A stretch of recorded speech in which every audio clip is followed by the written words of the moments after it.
To bridge the wealth gap, you just need good credit. The blockchain is something that we're gonna have to use. Yeah. It's not if, it's just a matter of when. Right.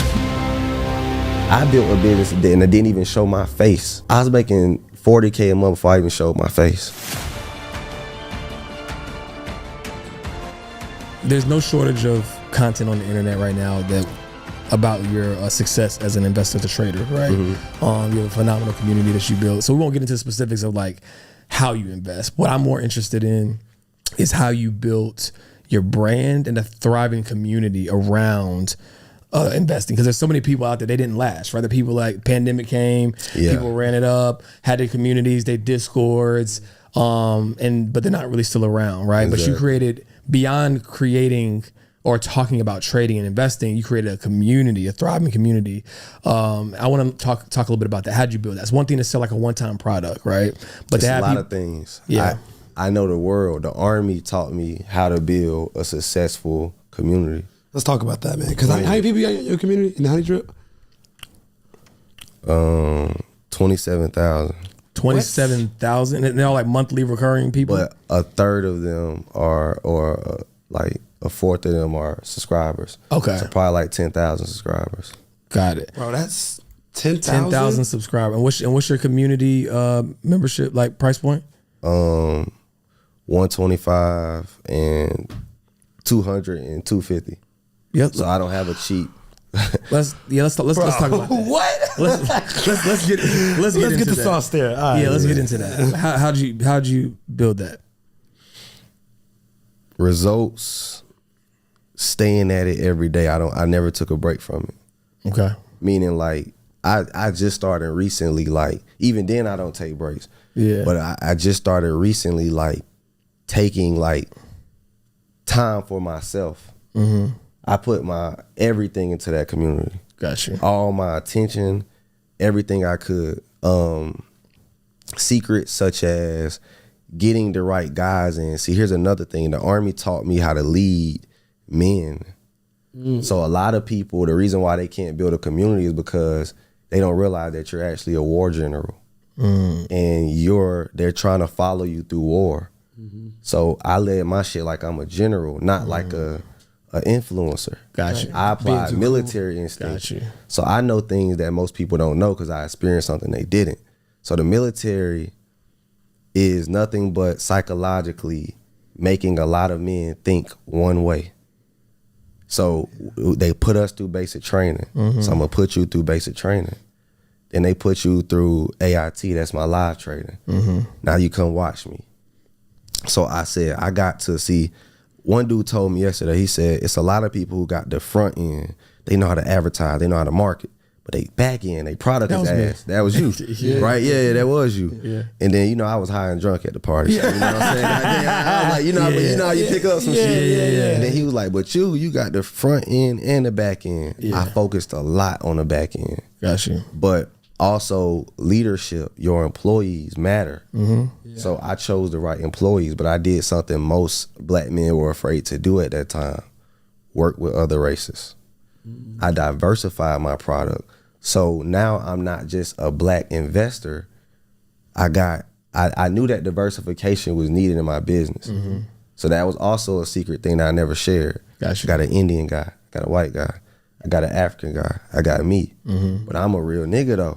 I'm not a square. Right. So the niggas gonna fuck with me regardless. Oh yeah. You get what I'm saying? Yeah. But all money is good money. Yeah. So if everybody in your brand is black, then you just lost a whole customer base. Yeah.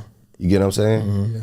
If you don't have, so I chose a great Indian investor, a great white investor, a great, you know what I'm saying, a black investor, right, Hispanic. I got everybody working for me. Right. So that way everybody will want to come in and say, we're a trading community. This is for everybody. And they can identify. If I'm Indian, I can identify with the Indian guy. If I'm white, I can identify with the white guy. You know how many of them said, like, bro, because you diversified, it made me feel comfortable buying from you. So that's another secret. That's another gem. Another gem is I'm not just rich off black people. Yeah. Actually, black people make up about 40% of the Honey Drip community. It's the biggest. It's the largest. Yeah. But the other 60%. That's 60% of money that you didn't miss out on. Exactly. The other 60% are everything else. Asian, black, I don't even know. It's like Polynesian. Yeah. They everywhere, bro. Like, you get what I'm saying? Yeah. But they fuck with me because they always want to fuck with us. Yeah. But then they want to see if you fucking with them too. Yeah. So I show everybody I'm fucking with y'all too. Yeah. I got everybody and I'm spreading the wealth. Yeah. So I made it because guess what? The Army is diversified.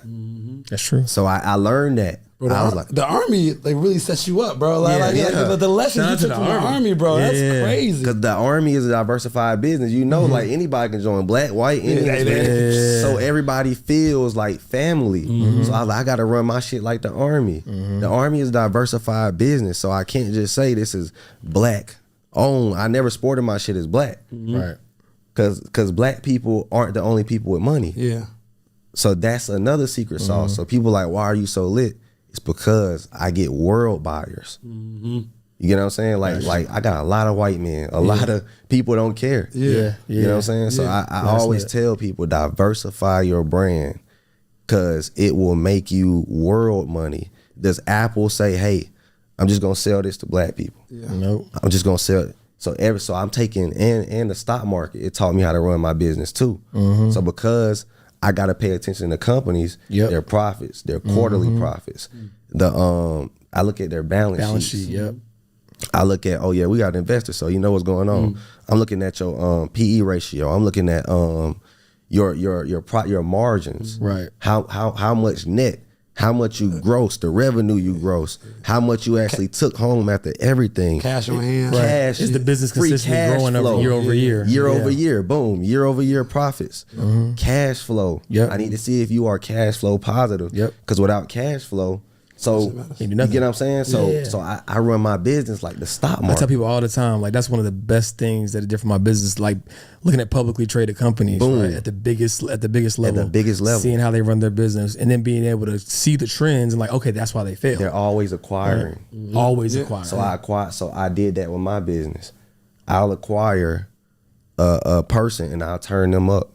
You get what I'm saying? So I'm always making acquisitions. That's good. You get what I'm saying? So good. I run my business like the military and the stock market, which is the most. What is the most two powerful things on this earth? The U.S. Army and the U.S. stock market. Nothing beats it. Because we can't even run our country if we don't have that military force. Exactly. Right. And the stock market is the big. So I'm taking their tactics and I'm applying it. And if people don't know, slavery was the first product. Yeah. You get what I'm saying? Like they traded humans based on their abilities, and then they also learned how to manage humans. Yeah. You get what I'm saying? So they had practice from slavery on, okay, we got 400 years of data saying if you do this to a man, he'll react this way. If you do this, if you take his kids away from him, he'll react this way. If you beat him in front of his family, it'll humble him. You get what I'm saying? So I'm learning all the tactics. So it's all about human psychology. So some people say you need to tap into people's emotions. That's cool.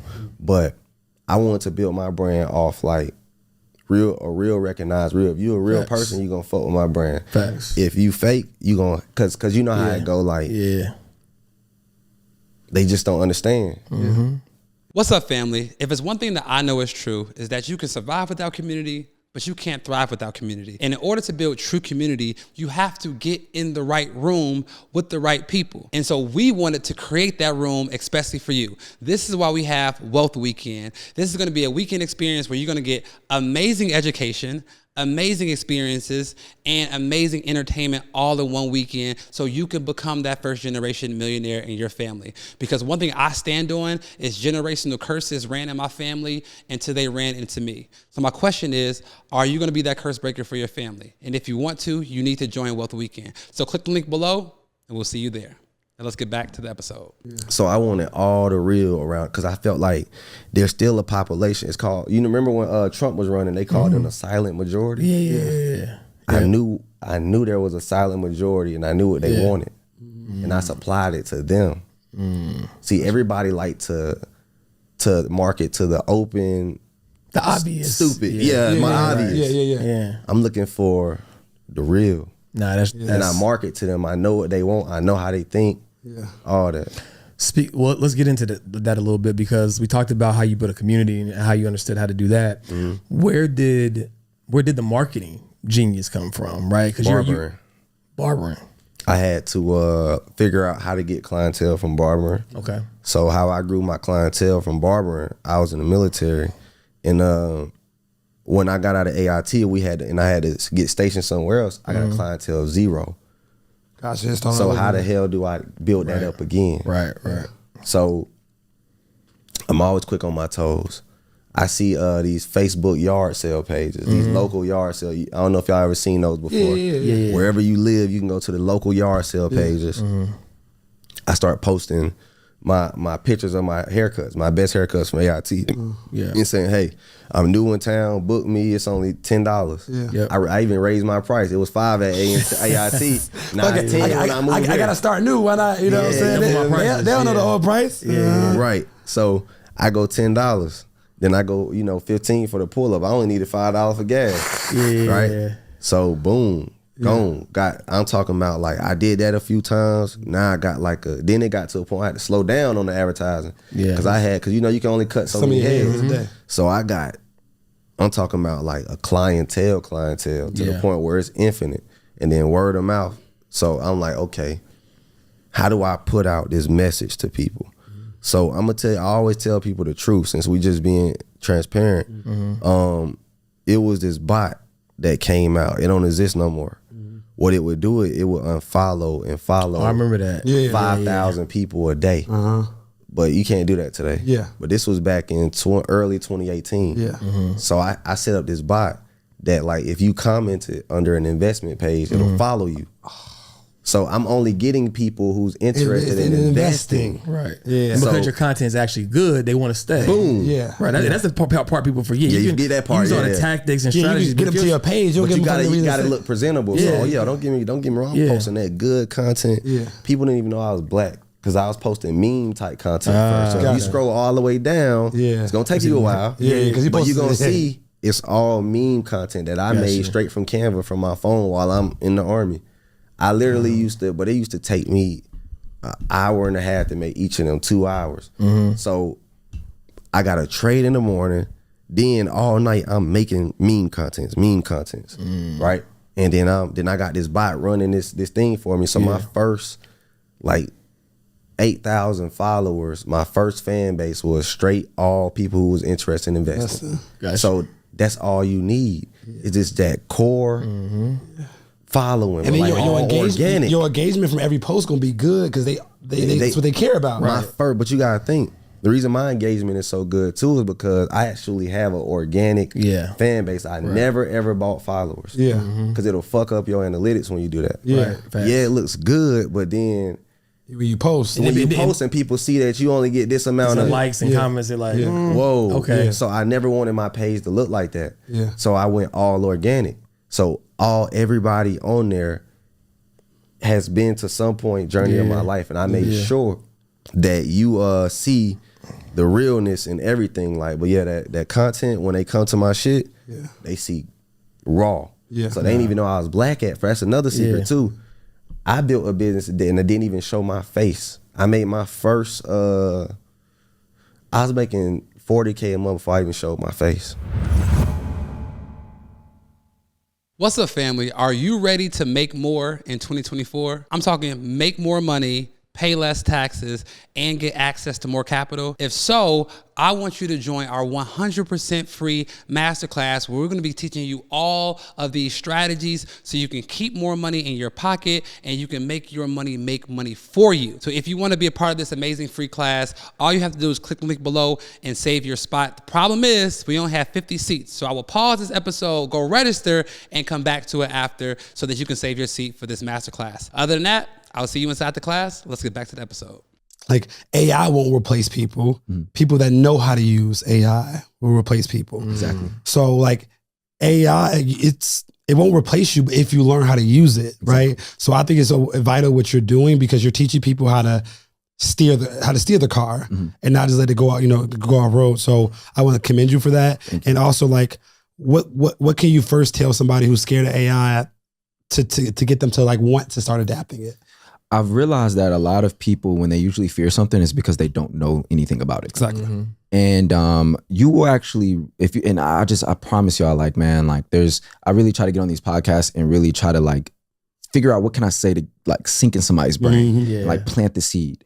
If you just go do research for like just 2 hours, just on like how to use ChatGPT, that one thing, once you learn it, you're gonna be like, yo, like that's mind blowing. Like everything changes. I never write emails no more. I don't have to hire somebody to write an email. Even the email team that I use now, they use AI to write it. It's not that I won't go hire the person who's gonna do it, but it's just that I know that this is gonna be more, it's gonna convert better for me. Right. It's gonna make your job easy to do. I don't care how easy.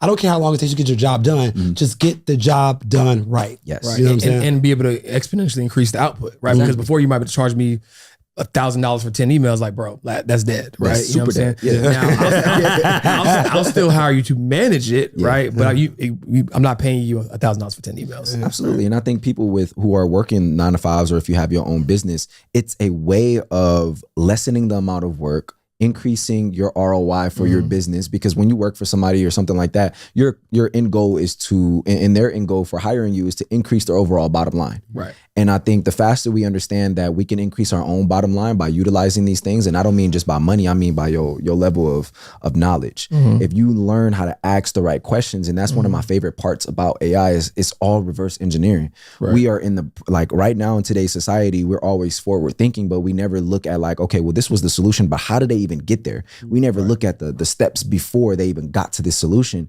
And I learned this a lot from Alex Hormozia's, his ability to break down a solution or break down a problem into little minuscule things, and then working backwards on solving that problem. And I think that it changed everything. Like this, and this is how it happened within the last 8 months of me like really like reprogramming how I think. Now all I'm doing is asking the right questions, and I'll find the right answer at some point in time. You said something, I think actually, I'm probably going to butcher it, but it was from Alex Hormozi too, that reminded me of something he said. He was like, because you said just take 2 hours, right? So it's like most people just never take that first hour. So it's like, it didn't take you 5 years to learn it. It just took you 5 years to start that first hour. And so that's the key. But no, I just thought that was key, because so many people just think things are so hard and they don't want to touch on it or do it, but just sit down and explore it. You know what I mean? But yeah, so back to the tools, right? Like what are, and I don't want to oversimplify it, but I do think if people could understand some key things that could benefit them in their business or their life that they're just unaware of, I would love to hear you share some of your top picks. Absolutely. So I think AI tools are very prominent right now, just because it's able to even, we spoke yesterday with, what's her name? Elise, I think. Elise Wolps, And she was talking about Jasper AI, and that's primarily for content. But I think a lot of the older people right now, they feel like they can't build a good business or work smarter, or they're just not tech savvy and things like that. And I realized like these are the solutions specifically for them and for the newer people to be even more advanced by using these things. So it gives everybody an option to do better. And what I've realized is that like all of the different tools that I personally use, like if I wanted to clone myself, right? Like if I don't want to make content anymore myself, and I want to just take a picture of myself and have it talking, you can use this AI tool called D-ID. And basically you upload an image and then you speak to it, whatever you want it to say. And then it'll literally take your mouth and it'll say it. Even with like Photoshop, every company right now, Microsoft, Adobe, like everybody is actually utilizing AI within their business because it enhances how people are able to get the outputs, the results that they want. And, even with like Photoshop, being able to select a portion of an image and then type in what you wanted to have in that image, and then it automatically pops up. Like that's game changing for designers. That's game changing for people who do photography. That's game changing for me. If I wanted to be at Drake's house one day, I could put it in Drake's house. You know what I mean? But it's a layer deeper. But there's so many of them, like logo AI. If you don't know how to really make logos, you don't want to pay somebody on Fiverr. Even if you look at freelancers, the prices are starting to significantly change now. You're not getting paid the same because AI has made it so easy for people to get those things. And I think the thing that people don't get about technology advances is market efficiency. Right? Like TVs used to cost more than they cost now. Absolutely. You know what I'm saying? It's because like at the time it took so much to make it. And so it's better for the consumer when technology, but the consumer is the one that's scared of it. It's like, no, like this can actually be more beneficial for you if you understand the power of this evolution. Absolutely. I mean, there's so many, like I every time I find a new AI tool, I just put it in my notes. Cause like I might not use it now, but throughout the next 3 years, it's a high probability that I'll probably use it. Yeah. And there's so many. So like there's Xod, you know, you can have AI run your Facebook ads for you. Like out of all the people who are charging thousands of dollars in percentages, thousands, literally. Yeah. And people don't have that right now. Yeah. And it's like, I had to realize like I have to give the information to them because they don't have it. You know, Xod, I think they charge like $150 a month. And this is by, this is no promotion or anything like that, but this is just game, just to give people. Yeah. It's $150 a month and they run the ads for you. You tell it the budget, you give it the creatives, and it'll turn off the ad sets that aren't supposed to be. Sheesh. Yeah. It makes the job easier for you. So it's like the ability to make more excuses is just getting lessened. You know what also I think it'll do is it'll create a meritocracy. So for example, I'm a people person, relationship guy. Like I like my team. Like, you know, and so it's like I'm never gonna see an AI tool and be like, oh, found this AI tool, you're gone. It's always gonna be like a, hey, here's this market efficiency. At the end of the day, this is the outcome I would like to have happen. If you can match it, I'll still pay you, honestly, because I just want the outcome.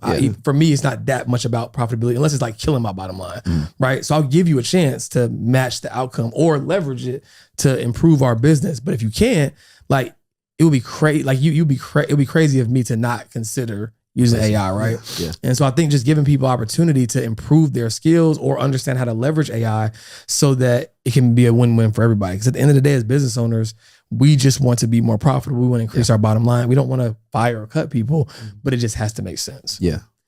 And one thing that Alex Hormozi was talking about him said, and I love this, he said he challenged all of his team members to find 3 AI softwares that could possibly replace you. All of them, assistant, team, ads, whatever. And everybody found the 3. They're like scared that he was going to fire them. He said, no, now use these tools to do your job better. Yeah. I don't care how many hours you work. Right. To get the job done now. So like the people that are scared of you might be able to find tools that can make your job easy. Cause again, somebody still needs to manage it. Yeah. Right. Somebody needs to work it. So like people actually with AI have the opportunity to make the same amount of money but do less work because as business owner, we're not tracking your hours necessarily. We just want to get the job done. Right. And it might be able make more. You might be, because now you're doing your job better. You might deserve a raise now. Right. You know deserve a raise or leverage the AI to optimize what you're doing, which creates more profit. Yeah, exactly. Right. But you just can't be scared of it. Yeah, you can be. I mean, and that's what I've realized is the biggest thing right now is we're so scared of it. Yeah. You know, people think AI, iRobot.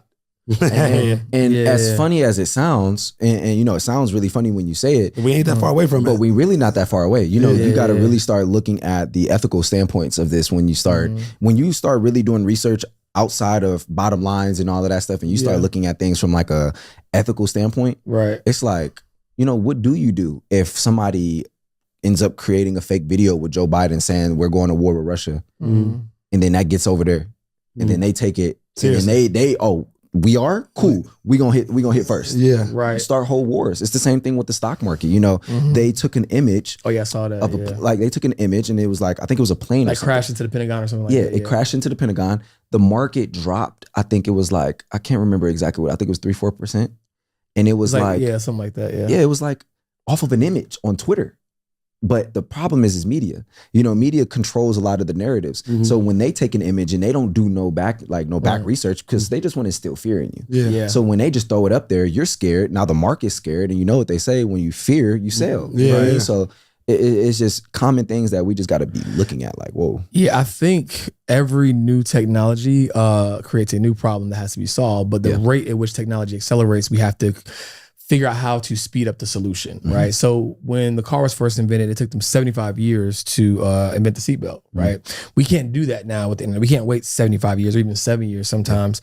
But my personal opinion is I think that like decentralization of media was a good thing, right? Because there was no gatekeepers, but it created the problem of fake news. It created the problem of what you just said. So what I think AI and blockchain technology are going to be able to do is now we're going to have to figure out a way to automate authenticity as it relates to this, because the speed at which this news is going to happen with the advancement of AI is going to be too fast, right? Even now with just regular social media, fake news gets spewed too quickly, right? So imagine with AI, how real that will become. So my personal prediction is that I think there's going to be an inflection point between AI and some type of verification, whether it's blockchain or whatever the case may be, that will help solve the decentralized media problem in terms of authenticity. And I think that will be a good thing that comes from it all. I think we've seen a form of it with Twitter and Instagram doing the verification.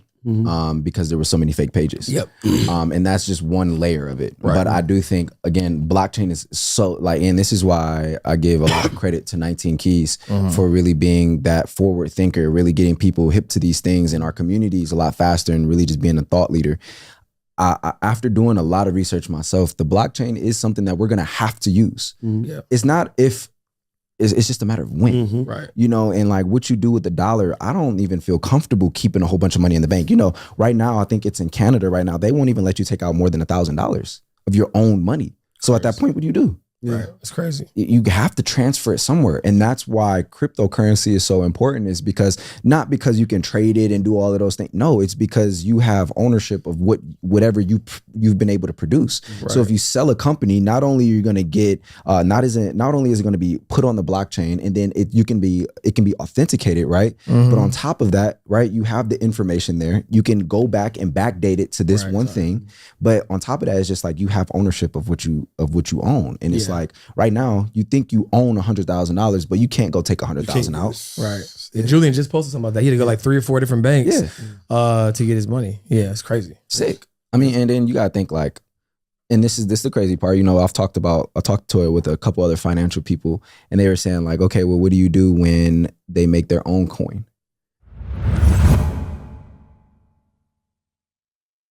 If I could start over again, what I would do, I would focus on, and this is a good question, Jackie. I focus so much on building an actual business that I failed to focus on building a brand. Let's go hit on that. And I've become, Kenney Conwell is a brand, right? I've become a brand. So if I can start over again, I would put just as much effort into building a brand as I would as building a business. That's good. Because, you know, from a direct response marketing standpoint, you know, I know to the penny how much it costs to acquire a customer, right? However, it still becomes cost prohibitive if you don't have the brand associated with building the business. So although I have legitimately built up an asset, I'm still now focusing on building the brand. So that way, because you don't have to run paid advertising if you got a brand. Like you don't gotta, Ferrari doesn't have to run ads. Lamborghini don't have to run ads. Their customers don't watch. Their customers don't watch commercials anyway. Right. Rolex ain't got to run ads because they built a brand, right? So if I could start back from the beginning, don't put that up. Yeah, that's a bar. That's a bar. That's what I would legit. That's what I would focus on. I would build just as much effort as, because it's almost like this. Direct response marketing is a scientific way to grow a company. And I heard... Can you go into what direct response marketing is? Yeah. Direct response marketing means to keep it simple, for layman's terms, I don't got to sell you if you had a headache that you need BC powder, aspirin, whatever the case is. Like whatever it is. I don't got to sell you on that. So the only thing I've got to be able to do is position my pain pill in front of you. Gotcha, because you already know you need it. You already know you need it. So now from a direct response marketing perspective, now I'm only going to speak to a group of people who I know has already communicated or alluded to that they have this pain. So now what I'm going to do is I'm going to pop up on your timeline and I'm going to start speaking about, hey, you got this headache? Man, you probably, whatever the pain points of a headache is, I'm going to say all that. And if you want to relieve the headache, all you got to do, click the link just below this video, and I'm going to show you step by step in 30 seconds or 15 minutes how your headache can be gone. Right. So that's direct response marketing, whoever asks that. And it's important to be able to do that because if you know how to acquire a customer, you know how to communicate the pain pills.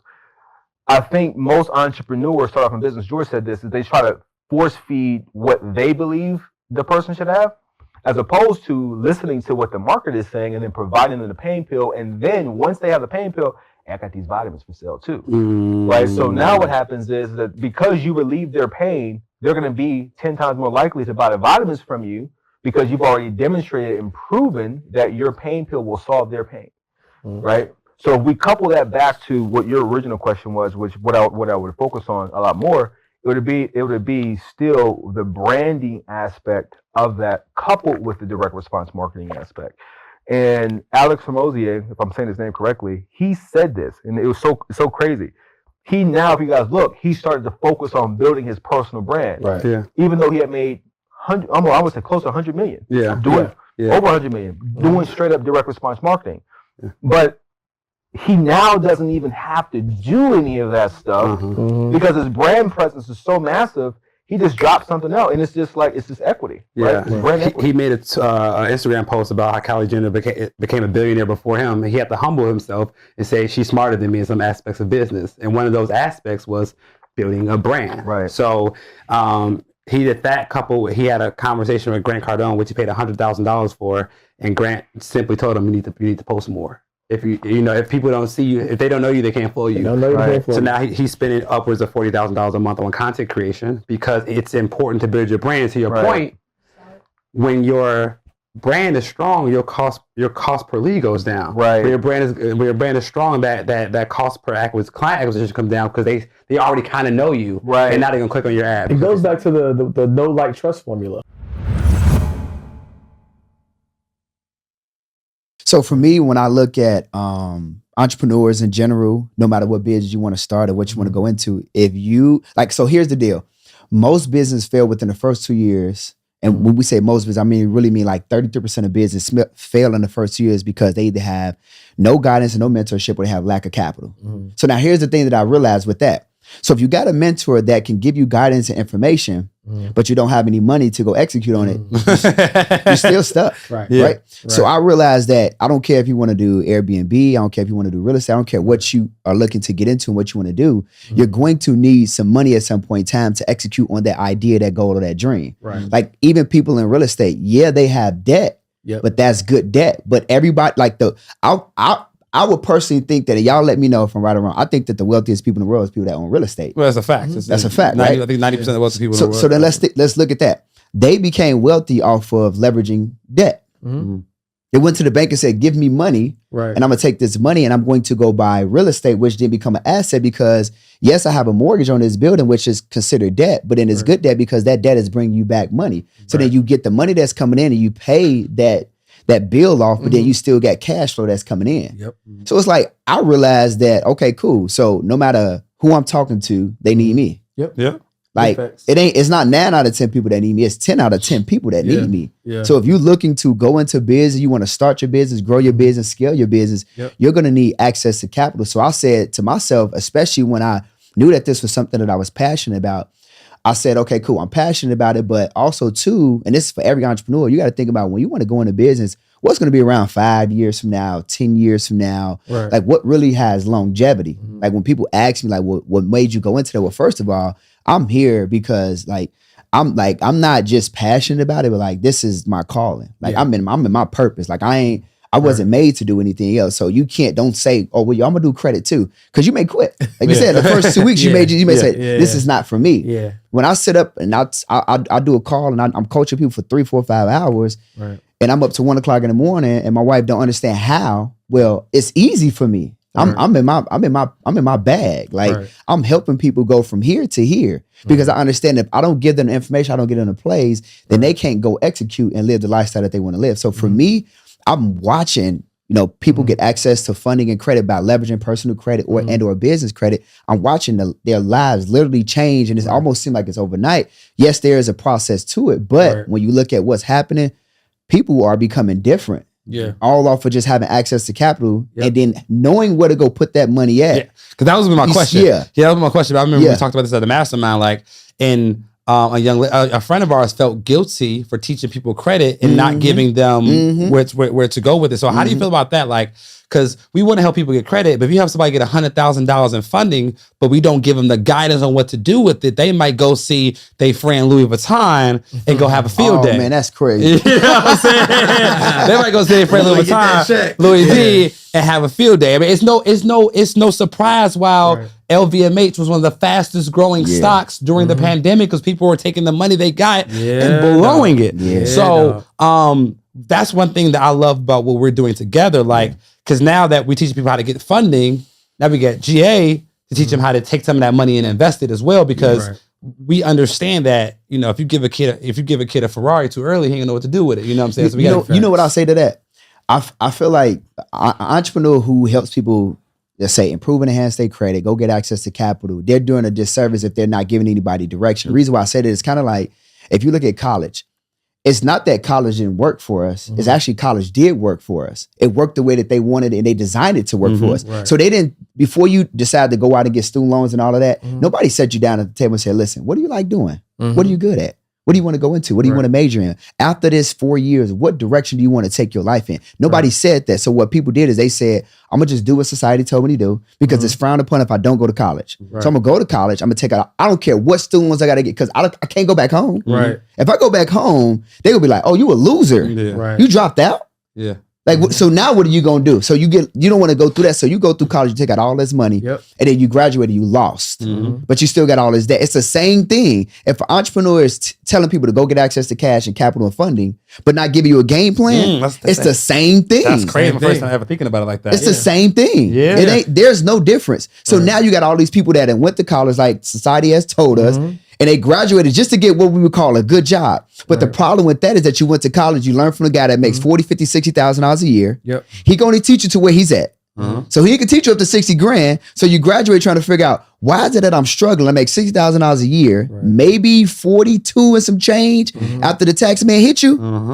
And you trying to take care, you got a wife, you got 2 kids. You trying to figure out why this is not the picture that they paint. It is the picture that they painted. 100%. It's the picture that they painted. And that's the reason why I've been so reluctant and haven't on the digital product game, because it's like, I never wanted to be that guy who's like, oh, I'm gonna teach you how to invest, right? And I know either one, you're not gonna have the discipline to, you know, really understand the game, and also understand at the end of the day, if you're not investing in SME 500 first, like, I can tell you how to invest, but that's $200-$300 a month. Like, it's cool, it's cute. You know what I'm saying? It'll sell a course. You know what I'm saying? But that just was very hard for me. Why I maintained my service-based business, because it was just like, I know if my firm can actually work with you, we're gonna get you right. We're gonna help you understand all of the components. And so I think it's just so important to have that context. Like, my biggest thing that I've been passionate about over the last, I'd say 90 to 120 days is bridging the gap between limiting beliefs and the oversimplification of success, right? And the missing link is context, right? It's like they see somebody make 100K in a day, $1 million in a day, or 6 figures, and